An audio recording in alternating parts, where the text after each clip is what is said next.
Мы действительно вперед подумали, да, российские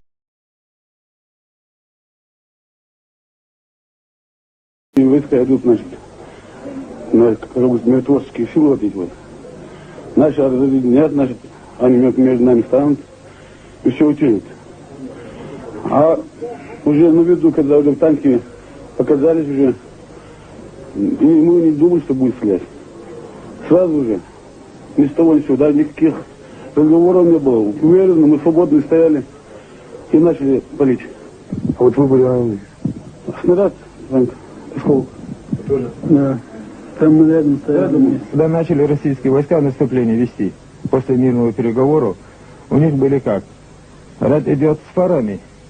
Ну, одна боевая порядка, они как делают. Ну, по боевому, те, которые понимают эту службу, так и могут предпринять, и поймут они.